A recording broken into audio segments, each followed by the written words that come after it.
Assalamu alaykum aziz qarindoshlar, qadrli ko'rurmanlar, hammanglarning yakshanba oqshominglar xayrli bo'lsin. Bu hafta iqlim masalaları, dünya vaziyeti, Ukrayna, Rossiya urushi, Xitoyning bu urushga tutgan pozitsiyasi, tashviqoti va Uyg'urlarga doir temalarni o'z ichiga olgan yana bir vaziyat programmasi bilan huzuringlarda turibmiz.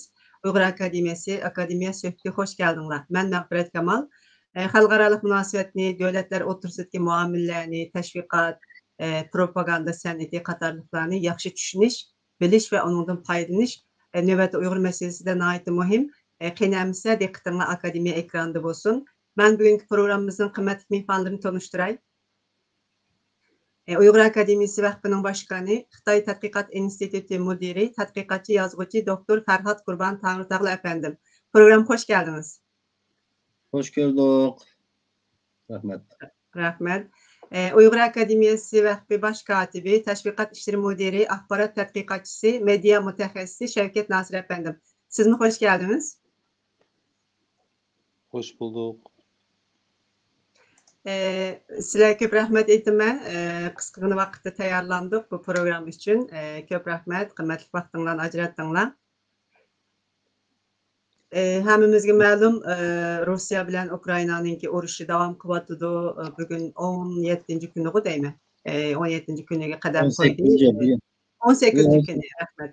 18-kuni Rossiya kuchli bir davlat Ukrainani darhol evoldi deb o'ylagan, lekin Ukraina qattiq qarshilik bildiryotdi. Partizanlik urushi qilyotdi.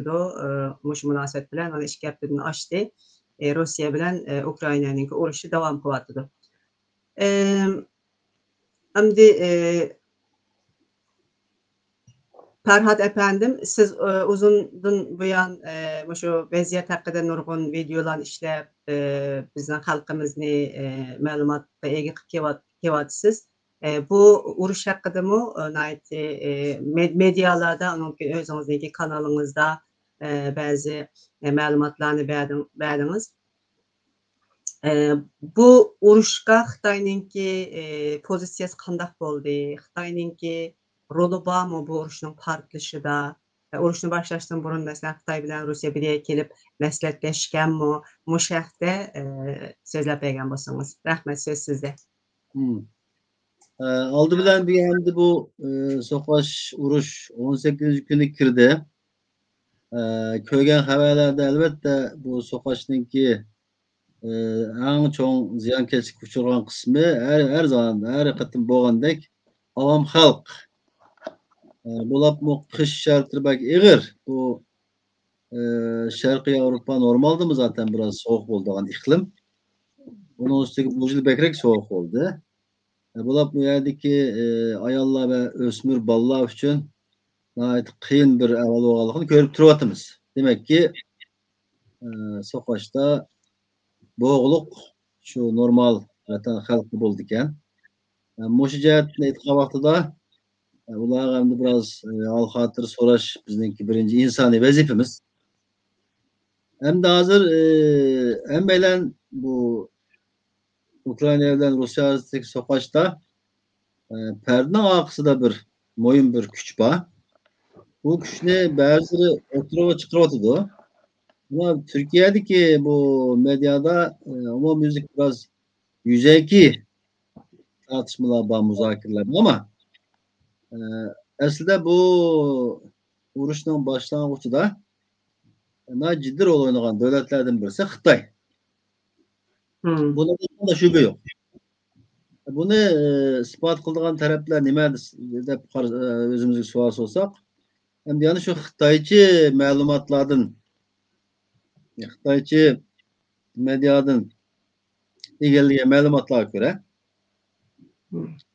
2. ayının 4. günü Vladimir Putin maxsus aeroplan bilen Beijing'e bağlan 9 saat ziyaret edip bağlan sırtqa bilingini 9 saatte bu kış Beijing'deki kış olimpiyatlarının açılış murasımına katılganlığı asas cihetinde haber çıktı. Endi Xinhua haber agentliğinin haberi qarsak bu 9 saat içinde bo'lgan boshqa ishlar bor ekanda. Yani Xi Jinping görüşüp ta del 15 tane kelişim imzalangan. Bu 15 tane kelişim mesela Tashqi ishlar ministerlik seviyesinde bo'lgan bor. Inandan keyin bo'lapmi bu yezilik bilan munosabatlik, kömür ve ham petrol, yani ham neft bilan bu munosabatlik. Ondan keyin bu hozirgi telekommunikasyon bilan munosabatlik bo'lgan. Toplam 15 tane anlaşma var. Hem de bu anlaşmanın ki buluş vakti karga vakti da naydi enak görünüp durdu ki Rusya bu uğraşını başlatsa halkaralık camianın Rusya karşı bir iktisadi ceza edip bardalıkını zaten tahmin kıldı bu. Ama aşında bir evalası da bu akısepni sağlamlığı eliş için bağlılığı enak. Hem de Xitayni sizler yaxshi bo'lsa, Xitoyning eng chong aloyidligi fursatchilik. Yani eğer birisi Xitoyning ishiga kelib, mana ishim bor, sen yanımda turib bergan vaqtda Xitoy albatta yo'q demaydi. Ama nima deydi u? Bir muncha shartlarni o'tirib qo'yib, ma ishlarni qilaversak birlikda qilaylik deydi bu. Endi bu Xitoyning to'yini hammadan buni bilish kerak. Endi bu 15 sahadaki kelişimininki mezmununu qarsak, bulapmı şu kömür bilen ham petrol export import işi de 30 yıllık bir süre var. Yani 30 yıllık anlaşma. Bulapmı bu buğday ve başkalık ziraat mahsullerininki Xitoyga kirib chiqishida bu tür ziraat mahsulü bilirse bu tamojnada alayda bir resmiyet var. Karantinada. Bu karantina resmiyeti normalde lazım bo'lganda 48 saat, 72 saat devam kıldı. Ama bu meselede mi alayda bir resmiyetten addilaştırıp hem Ruslarınki Xitoyga ziraat mahsulotlarini setişi asallaşkan. Ondan keyin hatta Xitoylar ata bu qitim şu ham petrol ve kömürünün bahasını manayette obdan tutuşup alganga. Tutuşup yani bu 15 sahadaki kelişimin neticesi de Ruslar akısepni sağlam aldı. Yani bu sokaçta Xitoylar özüne bir muncha şartlarını qabul qildirib olgan bo'ldi.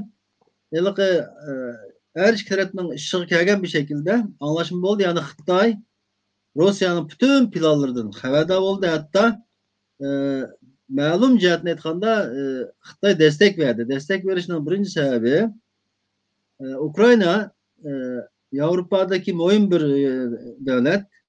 Eğer Ukrayna bu NATO'ya kirip kalsa yoki bo'lmasa Avrupa tarafdori bir iqtidor bo'lib qolsa Xitoyning ba'zi planlariga to'saq bo'ladi. Chunki bilasizlar Xitoyninki bu bir belbaq bir yo'l projesida 4 tane tiz tren yani sürat poyez nimasi var? Yolu var. Bulardan birisi aşağıda ötüdü. Endi Xitoylarning tarixdan bir qilgan tarihi İpek yoldan biri ileri qarqol yasab özününki bexatarligini qo'llashni o'zi qildi bular. Tarixda shunday bo'lgan. Bu qitimmi bu Ukrainani tarixdagi o'xshash bir oldin qarqol deb qaraydi. Albatta bu qarqol Ruslarning qo'lida bo'lsa, Xitoylar nisbatan xotirjam bo'lgan gap. Bu hisob kitoblarni qilib bo'lgandan keyin Xitoy bunga butunlay qo'shilgan, hatto yordam qilganligining ifodasi bergan. Biz bunu yana taahhüt muhim bir bunun ifadesi var. Xitoyning birlam şartı var. Sen Ukrayna'ya hücum kılsan kılama. Bizim ama Beijing'deki olimpiyat tügüsün. Onun diken kıldı, onun da tutuşken. Bunun da Xitoyning resmi talebi var. Biz olimpiyat kılmakta iş başlamadı. Onun için ne kadar kısanlar Beijing'deki olimpiyat yığını tügep 4. günden keyin Rusya Ukrayna'ya girdi. Hem de destek hesabı limit ediyorlar. Rusya bütün bu kitaplarını 48 saat içinde Ukrayna'nın elip Kiev'ke Xitoy Rus bayrağını tikimiz de bildirdi Xitoy'a. Yani Rusya öldürüldü. Endi so'qash boshlab bo'lgandan keyin Xitoyning pozitsiyasini o'zinglar diqqat qilsanglar, o'ttirda bir pozitsiya. Bugungacha Xitoy Ukraina urushi va yahud Rus ishg'oli degan gapni qilib boqmadi. Faqatla Ukraina ya'ni Ukraina krizisi degan gapni ishlatib kelyotdi.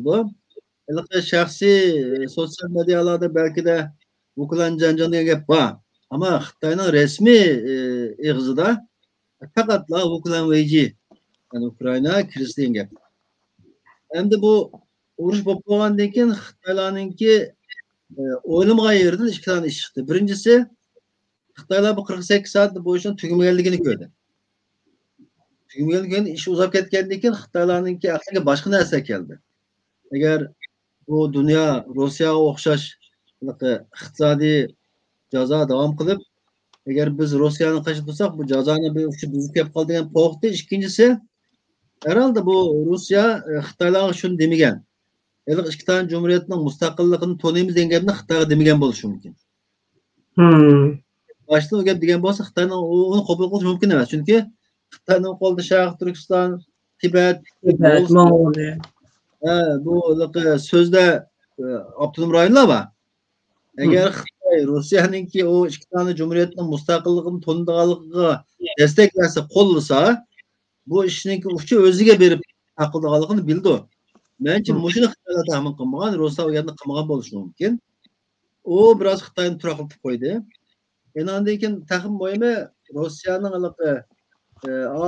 bugungacha sirtdan ko'ringandek kuchli bir askeri davlat bo'lmaganligi o'tirib chiqdi. Yani biz Rossiyani dunyoning eng cho'ng harbiy kuchi bo'lgan davlat deb qaraydik. Mana endi hozir o'zing ko'ryapsan, 48 soat emas, bugun 18-kunga kirdik. Rossiya shu vaqt Kievni cho'lab yurgan gap. Onun ustiga hozir butun dunyoda bazı devletler ochiqdan, bazı devletler yer ostidan, qo'l ostidan Ukrainaga yordam qilyapti. Chunki demak ki Rossiyani yaxshi ko'rmaydigan faqat bizlar emas ekanmiz-da. Hozirgi vaziyat uni ko'rsatadi. Yani Rossiyaning u yerda bir o'rak tushishni xohlaydigan nurg'un odamlar bor ekan. Bu ko'rinyapti. Chunki fedakar, fedai askarlar kelayotgan qaragan vaqtida hozir bu jiq narsani ifoda qildi. Bütün bu yenilik Xitoylarni to'xtatib qo'ydi. Diqqat qilsanglar, Xitoylar 7. yani 3. ayın 7. günügacha hiçbir şekilde Rossiyani ayıplamadi. Faqatla ishni insoniy jihatdan tilga oldi. Hatta işte Xitoyning Qizil Kirist komiti ciddi yardımlarını bardiganligini bu Xitoy Tashqi ishlar ministri bevosita o'zi e'lon qildi. Faqat 7-silga vaqtda Xitoy resmiy og'izdan bayonot berdi. Bu bayonotni Beijingda o'tkazilgan bir muxbirlarning kutilishig'ida yana Xitoy ustunlik bilan hamma odamga jiq gap qilib hech gap qilmaydigan ishi bor bu Xitoylarning. Uzun bir tane gapni qilib hech gap qilmaydi. 7-sil shunday bo'ldi. Men o videoni tekrar ko'rdim. Rossiyani tillaydigan gapim yo'q. Bütün ishni insoniy jihatdan qo'lga olib, inson jihatni yaxshi bo'lmadi, ama Rossiyani bek qishqirtmaylik deb, ama Rossiyaning qilgan xatomi demadi, to'g'rimi demadi. Mush vaqtcha Xitoyning quyrug'ini tutolmadi. Ya'ni Xitoy mush vaqt quyrug'ini tutqazmadi. Ama mencha Rossiyadagi bu Rossiyaninki askeri kuchining ojizligi Xitoyni hayron qoldi. Ya'ni Xitoy bu qadar ojiz bo'lganini bilmaydi. Ensirgen bo'lishi mumkin bu ahvolda. Bu ciddi bir ense, yani bu belki de keyingi sorulara cevap veremiz. Yani şu an bu sualların cevabını yig'inchoqlasak, Rossiyaning Ukrainaga kirishida Xitoyning xabari var. Hatta birlikte planladı. Ama Xitoy o'zining hisob kitobiga to'g'ri kelganligini o'ylashdi. Faqat birlam shart qo'ydi. Rusya dedi ki, Ukraynaga kiradigan bo'lsang, bizning Beijingdagi yig'in tugagandan keyin kir dedi. Xitoylarning o'zining bir maqol tamsili var. Rensuan bu Rotiansuan. Evdeki hesap çarşıya uymadı. Shunday qoldi. Ko'p rahmat. Şevket efendim, siz bizim hem medyada, televizor sahasida uzundan buyon ishlab kelayotgan bir mutaxassisimiz. Siz hamda Xitoy xabar sohasini ko'rib, tekshirib, xabarlarni berib kelyapsiz o'zingizniki Facebook betida bo'lsin. Xitoy xalqininki hech bir zaman xabar ilish erkinligi bo'lmadi. Buni biz yaxshi bilamiz. Yo'q hamda xabar ilish erkinligi yo'q. Kommunist partiyasiniki degini bo'yicha xabar berildi. Shu bo'yicha xalqini xabar deb berdi, xalqini bermeydi. Bu urushda balkim Xitoy xalqininki haqiqatni bilishdan mahrum qolganligini biz his qila olamiz.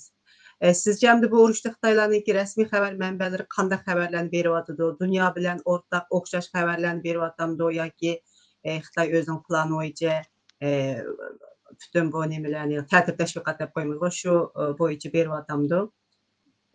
Bütün dünyanın Rossiyaga bo'lgan noroziligini beryaptimi masalan Xitoy mediasi? Rahmat sizga, so'z sizda. Assalomu alaykum, hurmatli yurtdoshlarim. Ko'pdan ko'p rahmat. Endi bu avval shuni bilishimiz shart.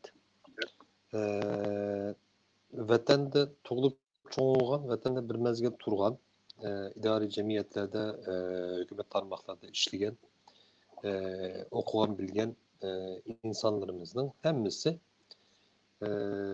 Xitoyninki media sohasidagi butkul vasitalarninki bu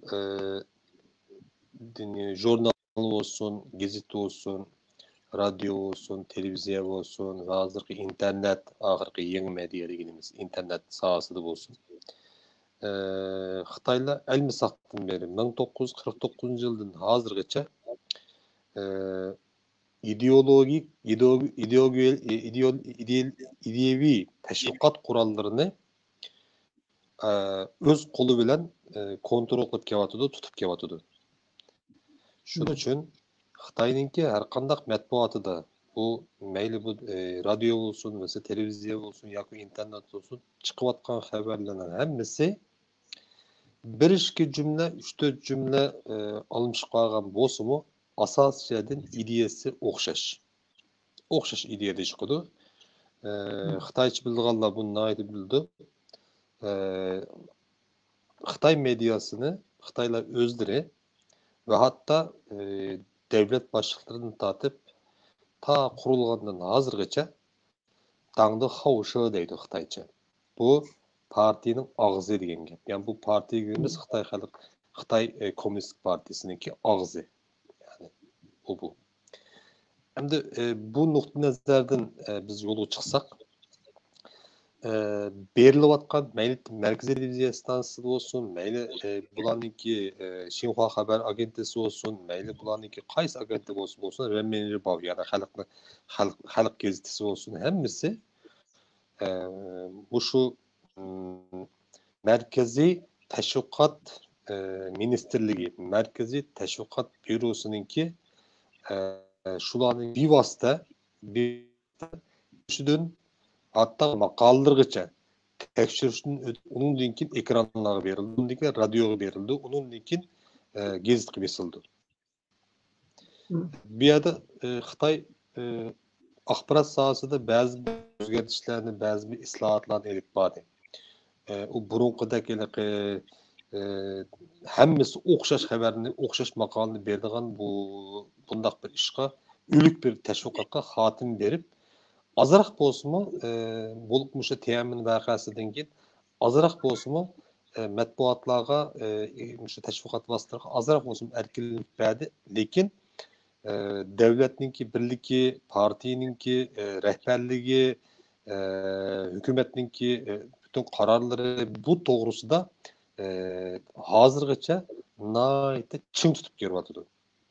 Endi Ukrayna bilan bu Rossiyaning o'rtasida chiqqan bu urushga kelsak,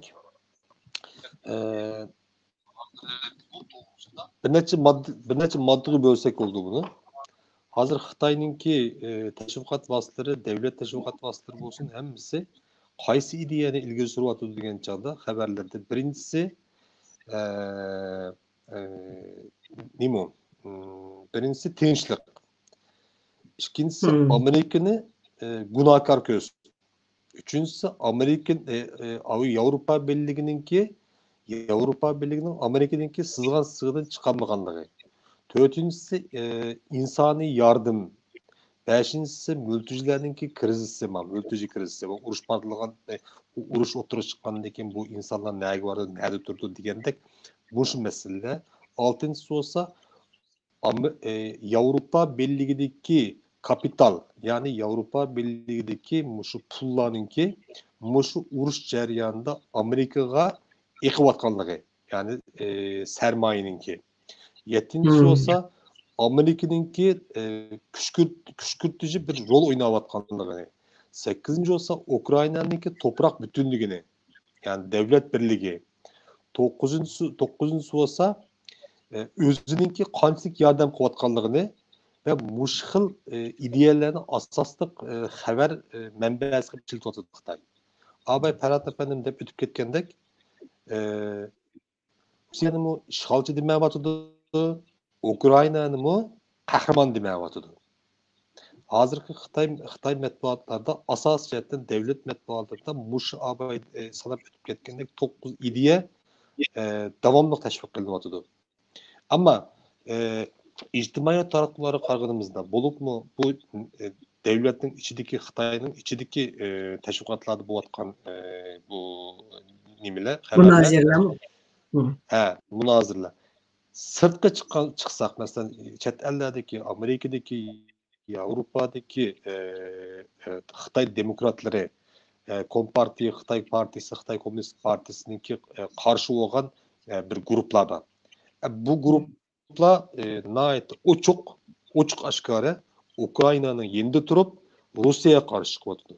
Mesela bunu ben şu ictimai taraflarının köprek min takip kıldıgan takipçilerim var, ergeçküçülerim var. Şularınki ben analizde kargınımda Rusya'ya boldu emdi yerip kaldın, senin halın muşken qaytib ketib qolsang bo'lmamdi degandek Rossiya qarshi shunday bir xabarlar chiqyotdi.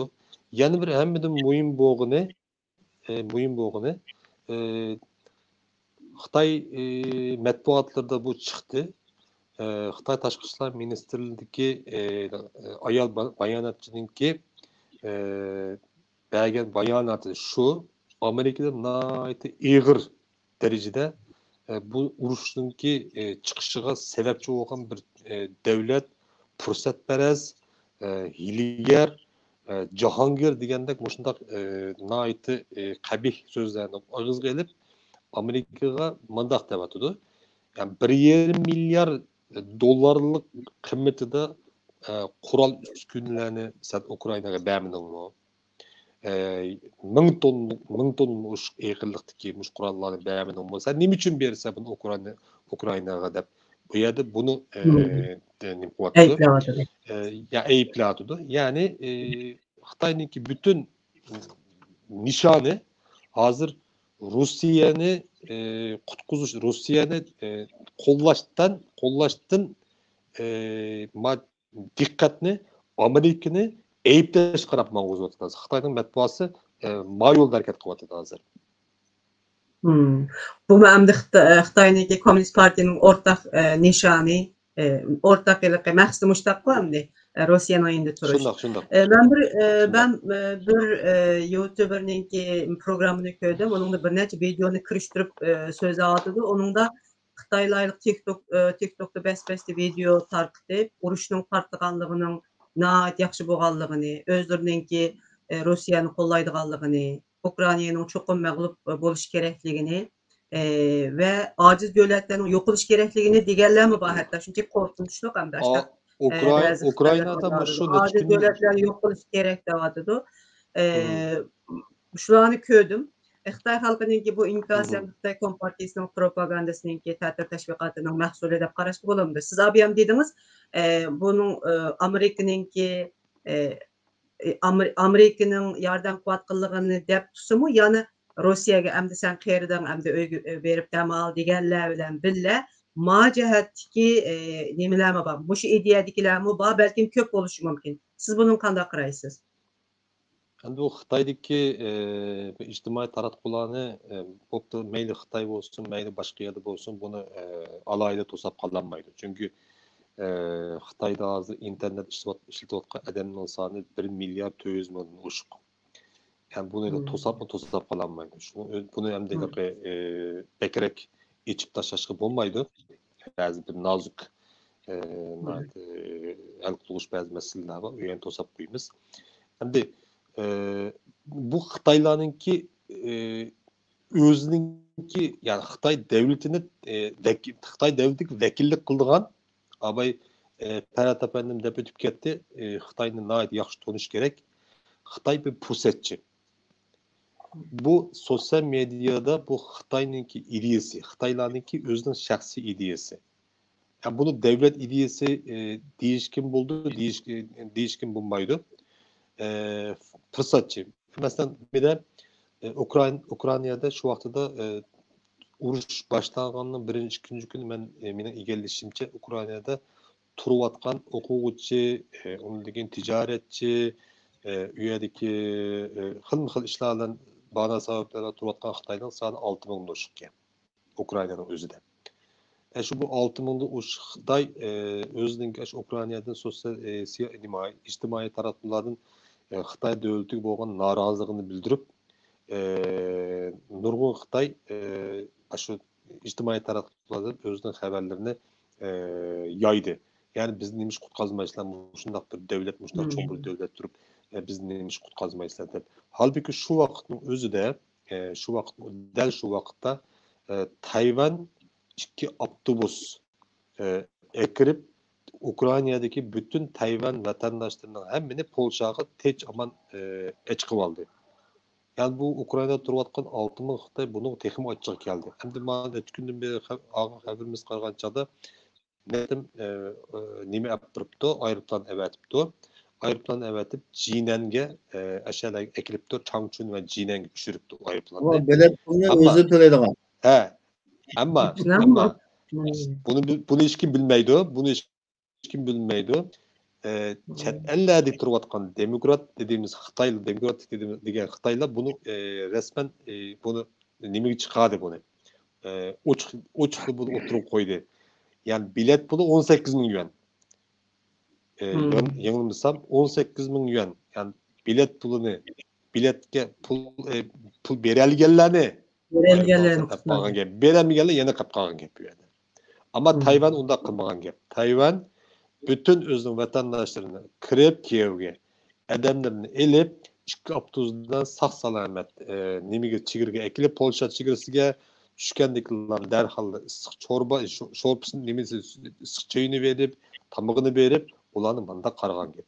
Şu miyade 2 devletin arasındaki fırsat mandak bir fark var. Hem de keldik ijtimoiy taratqularda Xitoylarninki qışqırtışı. Bu Ukrayna'da turvatkan Xitoylar o'quvchilar nihoyatda tez kunda qoldi. Nemishqa deganda davlat ichida, ya'ni Xitoylar goni deydi u. O'ziniki davlat ichidagi mush abay siz deb o'tib ketgandek ijtimoiy taratqularda o'zini bilmaydigan fursatparast, axloqsiz, adabsiz Xitoylarninki chiqqan xabarlarda voy nima degan yaxshi, urush yaxshi bo'ldi, bizga mana 10 yoshdan 18 yoshgacha Ukrainani qiz lozim, bek yaxshi bo'ldi, erlar o'lsa ayollari bizga qoldi degandek axloqsiz mandaq uchurlar Ukrainada bu internet uyada kesilmagan. Kievda kesilmagan internet.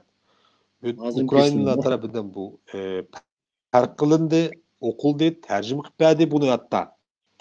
Ve Kiev koçusunda bir Xitayni itib etdi. İki Xitay keçip aran uyga kirib oldi. Koçudaki da bir Xitay itib etdi. Sen Chinese mi deb. Va hatta aşağıda Xitay boğdumdan demengda Xitay elçixanasından kelib elçixanasının bevosita uqtirişi var. Bütün Xitaylarga uqtirişi var. Qat'iy o'zinglarning Xitay bo'lganligini, Xitay vatandaşı bo'lganligini demanglar deb nihoyat ochiq oshkor ogohlantirishi var. Hatta Xitay konsolosluğundan bo'lgan telefon trafikide yani telefon sohbetide telefon qilg'ichi bo'lgan Xitoy vatandaşınınki Xitoy elchixonasiga bo'lgan noroziligini nihoyat ochiq o'tirib qo'ydi. Sizlar bizga hech qanday qilolmaysizlar, biz qanday qilamiz, bizim jenimiz jon emas bu haq quzbek ketibdi deganda bizning hozir hech qanday amalimiz yo'q. Aerodromga bizning aeroplanlarimiz kirolmaydi. Sizlar turayotgan yeringlarda hech qanday yerga chiqmanglar degandek telkinler bilan, tavsiyalar bilan bu Xitoylarni o'tlagan yerda o'tiring deb shunday bir tavsiyalar bo'ldi. Hatta metrolarga kirib olgan Xitoylar telefondan o'zlarininki vatanidagi Xitoylarga ijtimoiy taratqularda shunday xabarlarni, fursatchilik xabarlarini yeyayotganlarga dediki, sizlarning berayotgan xabaringlar, sizlarning shu internetda taqtiyotgan shu axloqsiz xabarlarınız tüpeylidən bizning hayotimiz hozir xavf uchrayotdi. Unda qilmanglar deb Ukrainadagi Xitoylar Xitoyninki ichki o'lkalardagi Xitoylarga ijtimoiy taraqqiy ishlatadigan Xitoylarga yolvorib bunday murojaat bo'ldi. Ya'ni bu yerda shunday bir jiddiy insonlarninki hayoti xavf ostida turayotgan vaqtda Xitoylar yana o'zininki kayfi, yana o'zining axloqsizligi özününki şu menfaat için bütün çağrı tarbiyelerini oylaydıganlığı bu müşahidini görüp alayımız. Köp rahmet. Hakikaten ben hayran kaldım. Yani bu derecede oylamak ekanmi abi. Siz degan gaplar hakikaten bek vahimelik. Bu Xitoyning medeniyet sapasını bilimiz. Medeniyet sapası nahayetli töven Xitoyninki. Endi bunun gaylıqı insanlık sığmaydigan ahlaksız tarafları mı birleşken vaqtida bek qo'rqinch ahvol kelib chiqar ekanda. Bu endi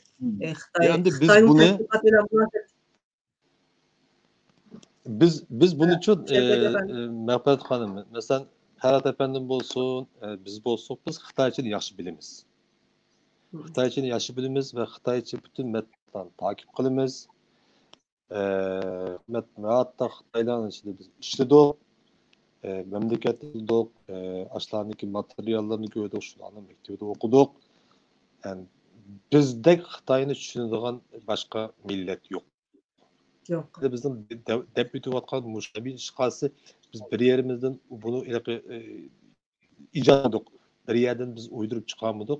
Bu şu matbuatlar ta 2. ayının 20. günden hazırgacha takip qilib bütün sosyal medya Xitoycha varaqlarni, Xitoycha betlarni, bütün web sayfalarni biz birden her günü qilib o'tiradigan 200 saat işimiz şu.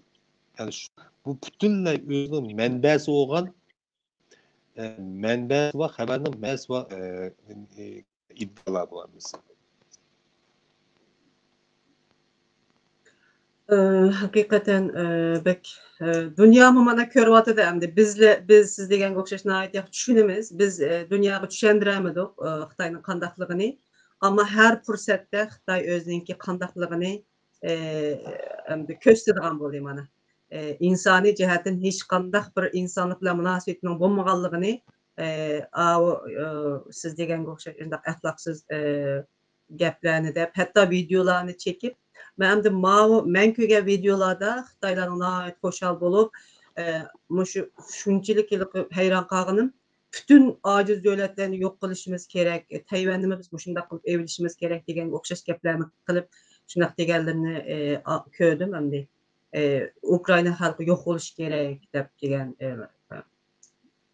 shunday bir Xitoylar shundaqlarni deganda, ama sizning ma deganingiz endi bekli eshib ketganda bu urush bo'layotgan bir sharoitda bütün dünyadaki insanlar balalarni ve ayollarni qutqizmiz deyotsa, bu Xitoyning axloqsizlari balalar ve ayollar ko'z tikkan gapganda bizning vatanda shunday bo'layotdi. Endi bu madaniyat sapasizligi dunyoning Xitoyni o'sha jihatdan tushunyapti. Tushunish kerak, o'zlari tushuntiryapti. Endi Ferhat efendim medya hakikaten bek muhim ve urushni biz ko'ryapmiz. Zelenskiy nihoyat yaxshi qo'llanayapti bu medyani. O'ziniki nihoyat kuchli bir lider ekanligini ko'rsatyapti. Endi bizning bilimiz Xitoy o'ziniki necha yillarni yoki tashviqotini qilib keldi. Bir yo'l bir Belbaq degan bir nimasi bor, Xitoyniki.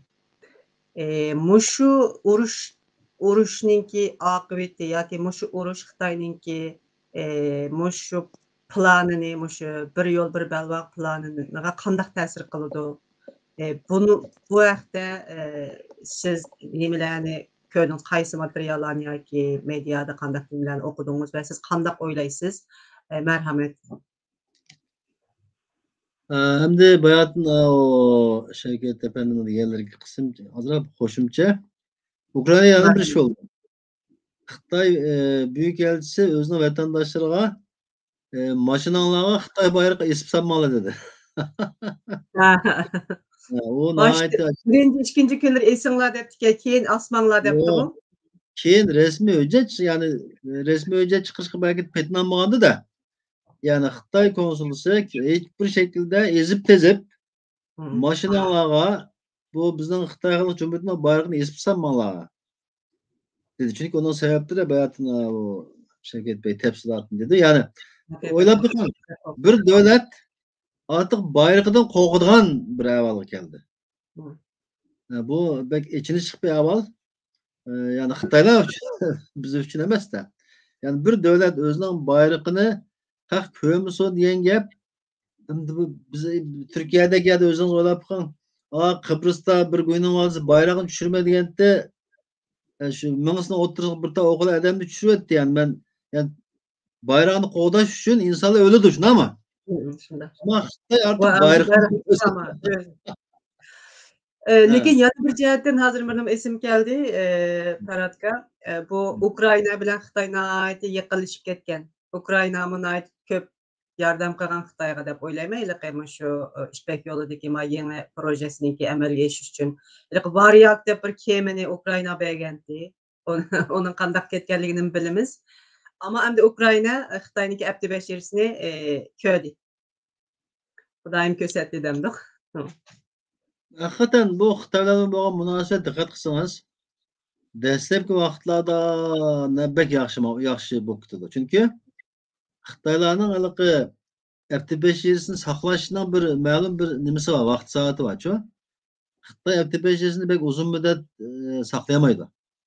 Bu haliqi Xitoyningki qimmat ko'z qarashi butun insoniyatlarning tutun zid bo'lganligi uchun bu qanchalik o'zini zo'rlab normal bir insoniy qimmatlarga o'xshash ahamiyat bergandek ko'rinsimi ma'lum vaqtdan keyin buni zaten o'z dunyoda bo'layotgan ishlar shu hamda Xitoylarninki F-5'i o'tirib chiqdi.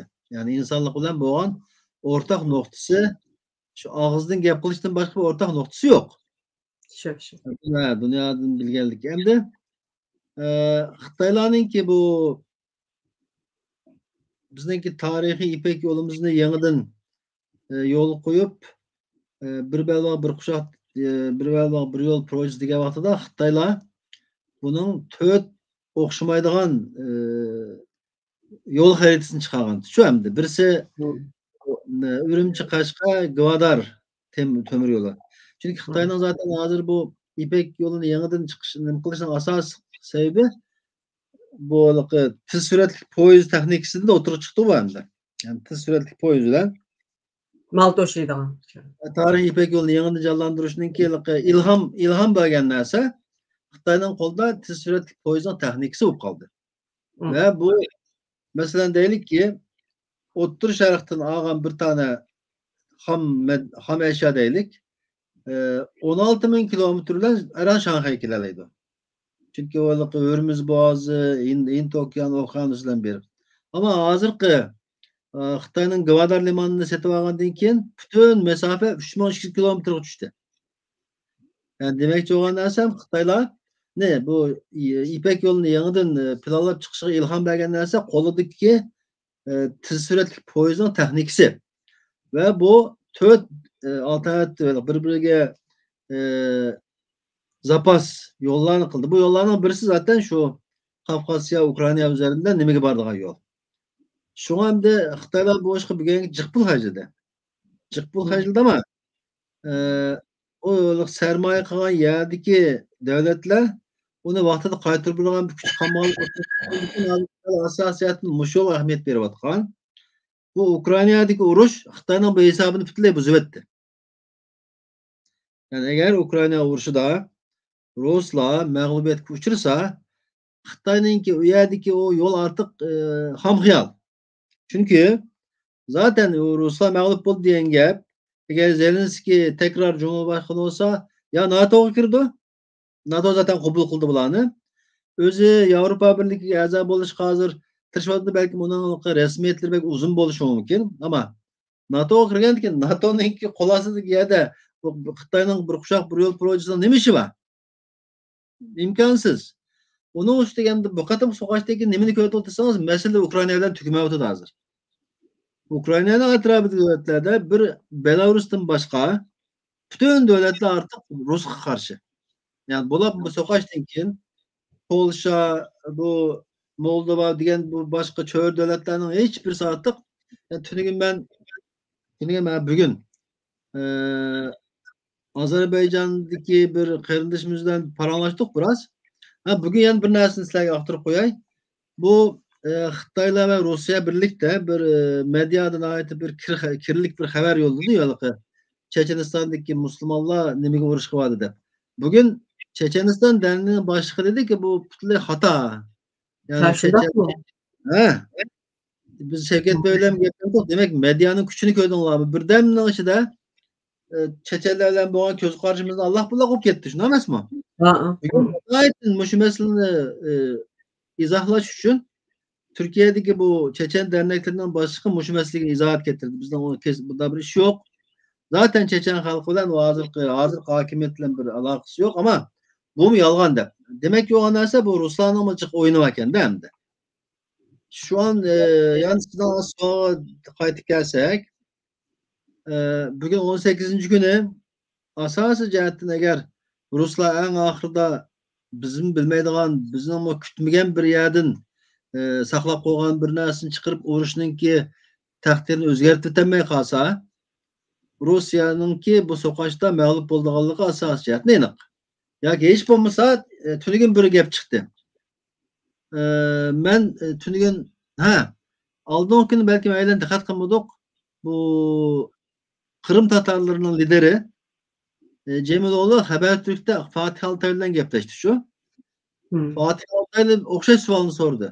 Rossiyadagi bu Rossiya bilan Ukraina so'qishi uzamdi desa, odamlar aniq bir gap qildi. Agar Ukraina bir hafta nima qila olsak, tayina olsak, chiday olsak, urush o'zgardi dedi. Buni demek ki şu an hozir bo'liq Yevropadan fadoilar kelyapti. Endan keyin pulliq askarlar mi kelyapti? Bu şekilde enanda nimadan degani Rusya eğer bir haftagacha bir ish qilolmasa tekrar qilolmaydi demekçi. Yani Rusya'nınki eng zarbilik kuchini ko'rdiğinga bir hafta qoldi dedi. Uni o adam ne qachon degan 3. ayning 8. kun degan. 3. ayning 8. kuni Fatih Altayning programı degan. Bugün ayning qanchasi oldu? 13. Demek Seshanba kunigacha Rusya hech qamadan kutmagan bir ishni qilib so'qashninki yo'linishini taqdirini o'zgartirmay qolib qolsa, hamda Rossiyaning o so'qashda g'alaba qilishi, urushda g'alaba qilishi asosiy jihatdan xomxiyol bo'lib qoldi. Hatta bu urush uzab ketdi. Urush qanchalik uzsa, Rossiyaninki qon kaybedip qonsizlikdan yiqilib tushishi muqarrar. Eğer Rusya bir yerde g'alaba qilolmagandan keyin eng og'ir zarbini Xitoy oladi. Çünkü bu güzergahta deymiz hem de.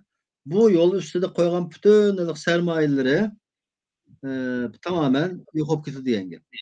Onun için bu biz hozirlikqa pek ince qarash kerak. Ukrainadagi so'qashninki taqdiri yamanjiq narsaga sabab bo'ldi.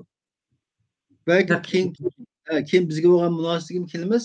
Men hozir faqat sizning savolingizni yig'inchoqlasam, Ukrainadagi savaşninki neticesinde Xitoyning bir belvaq bir yo'l projesi nəhayət ciddi şekilde zarba olgan bo'ldi demek. Bu rayonda amde Ukraina siz degan o'xshash bir nihoyat muhim bir yo'l Ukraina bilan tutishidi. Kievdan o'tadigan yo'l. Yana bir yer atrofidagi davlatlar ham qo'zg'alib ketdi hozir. Butunlay Rossiyaning mag'lub bo'lishini orzu qilyotidi. Xitoy Shundoq. hamda boshdan beri nimaning endi turib kelyotidi hamda. Ba'zi ozroq tenib olganda qilgan bilan yana Rossiyani qo'llab kelyotidi. Hamda butun davlatlarmi Xitoyniki maqsadini bilib oldi. Undaq bo'lsa bu yana qayta o'ylashi mumkin. Shundaq-ku davlatlar bu Xitoyninki bu Yo'q, qara, bir hozir Yevropa, Amerika Xitoyni chekib baqdi. Xitoy ne kadar çekip baktı. Senin bu Xi Jinping dedi ki sen bu Rusya ile münasebetun yaxşı. Sen biraz bir planı biraz dep koy bu savaş toktap kalsın dese az Jimturulu pardı. Onun dedi ki yani bir nas paş oldu karam. O paş olan nerse ne medisiniz? Sokak çıkıştım burun. Amerika bütünle bu uydu uzay din tapkan bütün hayretlerini Xitayga köstüp bu Ruslar bu Putin'e ait bir telvilik kılvadı da sen bunu Putin'e dep koy bu uğraşını kılmışsın dep bazı belgelerini Xitay'ın kolu koyurtken Xitay o belgelerini Rusya'ya koyurttu. Xitay o belgelerini Rusya'ya evet o ne paş oldu. Hem de yana bir narsa var bunu dünya belki tahmin kılamaydı o. Xitay'ın 36. yılısı Zhou ve Shangji yani tikivitiş en yaxşı çare. En yaxşı yol tikivitiş. Xitay'ın 36 yılının en ahırda hiç kılanmasa bula kaçıdı. Müşkatım eğer Rusya hakikaten bu nimede bu sazlıkta ötüp kalsa Xitay hiçbir zaman sazlık batkan birisinin kolunu tutup tadıgan huyu yok. Taşlap kaçıdı. Eğer Xitay hakikaten bir yanı taşlap kaçsa yani bizdeki payda. Neymiş payda derseniz Rusya mı Xitay'ın yaptığı beşini kögen bu? Yani onu yani bir bizlik masum halktan beşik kelgen balay afetten elbette bir özümüz gibi bir baxt saadet tilginimiz yok. Ama şimdi bu iş boldu.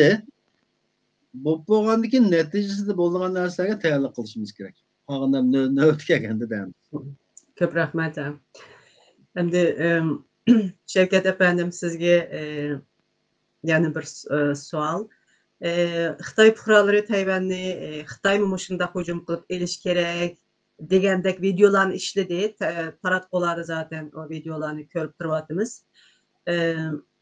Agar Ruslar g'alaba qilib qolsa, agar Putin xafa bo'lib ketsa, balki nuklearni ishlatib qo'yishi mumkin. Endi hozir Putinmi O'rta Sharqdan askar to'playotdi o'ziga. Shundaq-ku. O'mini aytdi endi g'alati bir chiqish ish bo'ldi endi.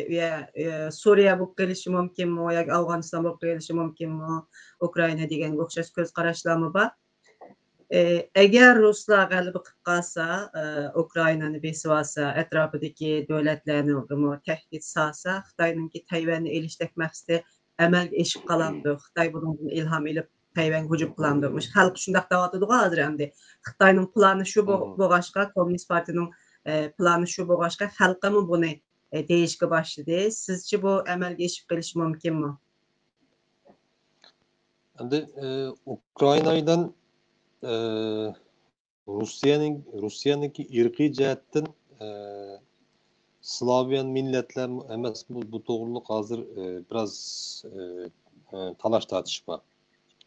Yani Ukraynalılar öz bo'lmaganligini, Ruslar o'xshash millat bo'lmaganligini batudi hamiyati. O'rus bo'lsa faqat Ukraynalılar bizning qarindishimiz demaydi. Ukrayna ezelden beri bizning Sovyetlar İttifakı'dan beri bizning tuprog'imizda deb to'proq da'vosi qilyapti. Tayvandan Xitoyninki munosabati bilan Ukrainadan bu O'rusniki munosabati o'xshamaydi. Yani Tayvan degan Tayvandagi Xitoy shu cho'ng quruqdagi Xitoy shu Tayvandagi Xitoy o'xshash bo'ladi. Ammo Abay Talat efendim degandek Rusya'nınki Ukraynaga hücum qilishi Xitoyninki bir tecrübehanesi oldu bu. Yani eğer Rusya Ukraynaga hujum qilgan asnoda dunyo qanday inkas ko'rsatdi? Xitoy buni ko'rdi. Agar Xitoymi Ukrainadan ilhom olib Tayvanga hujum qilsa, bugün bir yerde bir analiz okudum ben. Xitoy mı Amerika başta bütün Avrupa, bütün dünya devletleri tarafından o'xshash ambargo qo'yildiganligi buni taxmin qilib turdi Xitoy. Ya Xitoyninki hozirgi vaziyatida bo'libmi mush necha kun ichida mush oy ichida Xitoyda COVID-19 Xitoy virusi yana bütün emniyet yayılışa başladı. Mesela Guangzhou'daki bir fuarda bugün kelgen haberlerde tamamen takıldı. Changchun tamamen takıldı. Karantina kırıp gitti. Tabii. Hazır Xitoyda yeni evcep gitti bu virüs. Bundak vakit içinde Xitoyninki bundak xavfli vakitte yani 3 yıldan beri hiç qanday ticaretinki şabalım çıkmayotgan, tashqi ticaretini to'xtab qolayotgan bundoq vaqt ichida Xitoyninki Tayvanga aldirab qo'l serishi bu mumkin emas. Agar qo'l solgan taqdirdami o'xshashda Amerika boshqa bütün dunyoninki ambargosiga duch keldiganligini Xitoy o'zi taxmin qildi. Buni taxmin qildi. Endi mesela kichikgina Ukrainada nima chiqdi? O'ylab bakın. Kichikgina Ukrainadan urush boshlangan shu kuni 2-20 kuni Ukraina poytaxti Kievninki aeroplan stansiyasi nayt aldirish bo'lib ketdi. Nima uchun? 20dan ortiq aeroplan uchib ketdi. 20dan ortiq aeroplanning uchib ketishi sababi Ukrainada sermaye nayt bayuğan 100 bayninki 96'sı kaçtı. Töğüt qap qaptı. Töğüt qap qilishning sababi bularga xiyonet, xilma-xil jinoiy jazolar bo'lg'achqa bular chiqamay qapti, qolgan 96'sı qechib ketibdi. Bu 96'sı qechib ketgandan keyin nima bo'ldi desiniz? Bir qancha milyar dollar Ukrainadan chiqib Amerikaga oqqan gap. Baylarlar billah. Yani Avrupa'dan neçe milyar dolar Amerikaga mangdı degan gap bu. Amerikaga mangdı degan gap. Hazır Avrupa'da hakikaten mushundaq bir kriz var. Yani şunun için bunu deydi ki bazı bir analizlerde bu urushni chiqargan Amerika dedi. Ukrayna'dan kuşkürtken, Rusya'dan kuşkürtken bu Amerika. Çünkü urushdan burun neçe yüz milyon dolarlık kural üskünlerini Ukrayna'ya verdi. Adamlarını evet üyede o adamlarını üyede kural nimisini ötküzdü, üyetti, qanday qo'llansa hazır şunu kuvvetli. Hem de Xitoy gelsek aslında Xitoy eğer Tayvanga bunu taratgan yaxshi bildi, taratib olib, eğer Tayvanga chiqib qolsa Xitoyninki Kompartiya rəhbərliyindəki Xitoy Xalq Cumhuriyeti parçalandı degan. Nayt qattiq iqtisodiy jihatdan nayt qattiq tavinish bo'ldi. Şununla hazır Xitoy Tayvanga asan çekilanmaydigandak qildi. Endi bu Xitoy xalqini davomli Xitoyninki bu matbuotlari mediasiniki bu asas roli shu. Birinchisi her 12-ay kelgan chaqda Yapon qarshi tashviqot qiladi. Xitoylar undagi uyada qo'pidi. Nanjing tatuşa, Nanjingdagi cho'ng qirg'inchilikni o'ttirib qo'ydi. Logocha voqeasini ishlaydi bular. Bular hammasi Xitoy xalqininki chet el tajovuzchilarininki shu vaqtga iskop ichida o'chmanligini davomli Amerika, Yaponiya, Avrupa degan Lamozi yani qeyri tük degan gap ma'lum. Lamoz degan yangi Avrupalik Guizi degan Alvasti degan Yapon hammasi isim qo'yib qo'ygan Xitoylar. Hammasi isim qo'yib qo'ygan. Her vaqt kelgan chaqda Xitoy mediasi shunday bir piltni yiqib qo'ydi, qaynash vatanperverlik ideyasi, vatanperverlik ruhunu medya her yili ma'lum bir vaqt kelgan chog'da o'tni qalab qo'ydi, bular so'zlashga boshlaydi. Bular shunday odamlar endi. Amerika turib Amerikan tillaydigan mandaq qapoq boshqa Xitoylar bor. Amerikada turib Amerikan tillaydi. Endi medya hozir asosliq bu ishlayotdi, ammo lekin Tayvan masalasiga kelgan chog'da Xitoy bu Tayvan masalasiga nati diqqat qildi. Aldirab qo'lsalanmaydi Tayvanga deb qarayman. Çok rahmat. Bokmama şu uruş Xitoyniki azroq o'ylashib ish qilish kerakligi bir ogohlantirish bo'lib qoldi-ku. Hamda dunyoninki bu Rossiyaga va Ukrainadagi urushga bo'lgan pozitsiyasini deb o'tib ketdi Shavkat afandim. Shu yerdan boshlayli Farhodga. Bu urush hamda Birlashgan Davlatlar Tashkiloti, NATO, bütün dünya Amerika başlığındaki bütün G'arb davlatlarininki Rossiyaga qattiq qarshi chiqishiga sabab bo'ldi. Undan keyin bu davlatlar iqtisodiy embargo qo'llanishga boshladi. Hozir hamda ba'zi analizchilarninki fikrlari qaragan vaqtida buning uzun vaqt bardoshlik berolmaydi Rossiya. Bu urushda g'alaba qilgan taqdirdami, undan keyin og'ir kunlarda qoldi. Putin hamda tugashdi deganlarni bo'yotdi. Mushu hatta hamda Rossiya bilan birlashayotgan mush Belarusqami tadbir qo'llanishga boshladi-ku deyman dunyo. Belarusni ogohlantiryotdi.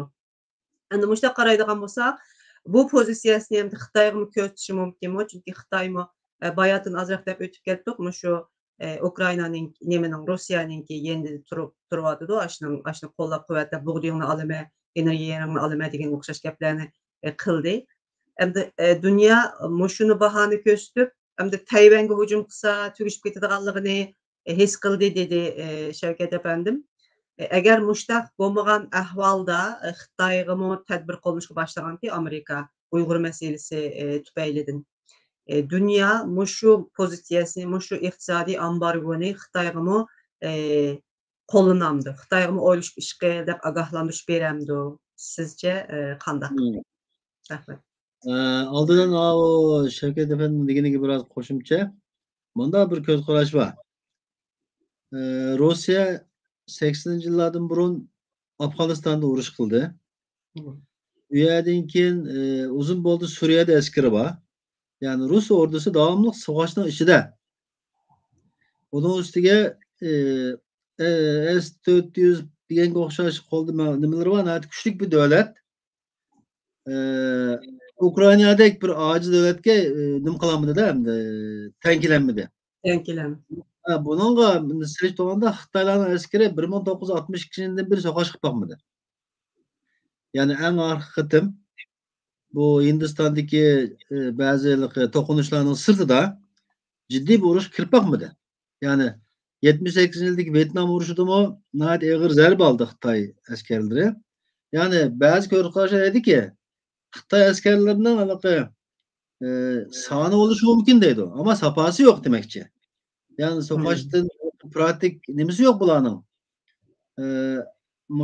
Shunga Rus askari davomli qilib savaşning ichida turayotgan, davomli qilib pichoq bilgandek bilinib turgan bir ordu Ukrainada agar bunday kunga qolgan bo'lsa, Xitoyning Tayvanga hujum qilib, ya'ni edish taxmin qiladi, chunki zaten Tayvanning iqtisodiy jihatdan, askariy jihatdan Ukrainadan taxmin yuqori bir seviyada bo'lganligini ajda o'ylashi, ajda deyildi ekan. Shunga ba'zilar masalan bu jihatdan o'ylashib, Tayvanga hujum qilish Ruslarning Ukrainaga hujum qilishdan bakrakmi tez demakchi emas, sadece bir nima bor. Bu Xi Jinping tekrar bu kurultayda vazifasini davom qildirish uchun Xitoy xalqiga bir to'hfa ko'rsataman deb bir tadbiq qilib qolsa, so'qash bo'lishi mumkin. Ama normal şartlarda Xitoyning Tayvanga hujum qilishi hozir mumkin emas edi. Endi sizning savolingiz to'g'ri kelsak, zaten bu Ukraina urushidan burun biz diqqat qilsanglar Hindiston bilan Xitoy orasida biroz to'qinishyapti. Yaponiyanınki bu Sankaku aralları bilen münasebeti bilen az kalgan sokaş kirişke. 10 yıl oturup. Tayvan meselesi var. Onun üstündeki zaten bu Tibet'nin mazır onun yakın esker var Hindistan ordusu da. Filipinler bilen yaşamaz Xitay. He. Filipinler. Filipinlerden mi zaten arz yakışmaz? Yani Xitay'ın koşunlarının içi de bu Vietnam mı zaten 78 yılı 11 Xitay Halk Cumhuriyeti'ni terip veren kılıp etken. Vietnam. Yani şu an aslında Xitay'ın etrafı bütünlüğü bu saatlik bomba bilen asas cihetin çevrilip olgan narsa. Şu an Xitay Çantırıl Tayvan'a kirmemendisi mi? Bence bu hem de aşağı bir teori bağı var. Bayatı simde büttünüz. Yani Ruslan-Ukrayna karışının sebebi dünyadaki bu çoğun güçler Rusya'nın aldığı bir Acizlaştırıp. bir yıllık mollukat kızıt bulup asas maksat Xitay'ı diyen göz karışım bağı var mı? Var. Şu cihetten karsak mı? Rusya yeter ki Rusya gücünü kaybetsin. Acizle bataktan çıkan Musul. Xitay vakti sadece yalnız tek başı kaldı. Çünkü Xitay'a yardım kıldığan yani Rusya'dan başka birisi yoktu. Bir tek bu bize Kore Canubi değil mi? Şimali Kore'ni belki de deyimiz hem de Xitay'dan ama ulanın arasında mı bizim bilmediğimiz vaziyetler bak ya. Yani Xitay devamlılık ulağılıkı, lavdagı, akan kargay birinci dep kargan diken ulanın bu gururunu biraz ağırtıp koyakşadı. Yani Xitay'la zaten öz alabilse Xitay'ların en çoğun zaafı biraz piştilinip kalgan günü başkalarının üstüde akan kargay birinci degen bir nemige çıkıp aldı o hem de. Şunu şu münasebetlerin etrafında Xitay'ın dostu yok. Şuna eğer Xitay Tayvan kiremede turvası mı? Çokum ya Hindistan'dan ya o Japonya taraftan ya olmasa Güney Pasifik'ten Xitay'a bir çomak sokuldu bence. Çünkü bu işin neticesi aşağı barıdı. Zaten Rusya sokuşunun oturup çıkışının sebebi mi? En ahırda Xitay yani Ataylıhan'a yol sarıhan'a dep çıkan diyen gap var mı sokaş? Yani bence Rusya'nınki Ukrayna'da mağlup oluşu nayet nurgun yeni neslerge sebep oldu dep karayım. Yani Xitay Tayvan'ga ben boldu uruş kılmamada turuluşı mümkün. Bu Xitay'da neminin bir gipi vardı. Bu Liu Yajon'unki şu batı bölge teorisi eniq deydi. Tayvan eğer mustakil bolman dese biz için bir tarihi ziyan emas deydi. Çünkü o bizim özümüzün halkı ahırda yenip geledi ama Tibet ile Şarkı Türkistan bizden bir ırk emas, bir millet emas. Eğer Tibet ile Şarkı Türkistan kolumuzdan çıkıp kalsa tekrar ilvağını bulmaydı o. Şuna biz Tayvan'ı aldık, amuduk degen nersege cık islamaydık. Amuduk ne buluttu degen şu Xitay'nınki Milli Müdafaa Üniversitesi rektörü Liu Yajun işte gibi var. O Xi Jinping'le bütüşemeyirmiş onun. O devamlı Liu Yajun'u kola aldı o bula. Muşu mesela Xi Jinping'le bütüşemediler. Sen ne mi kılsa zaten Xitay tutsa.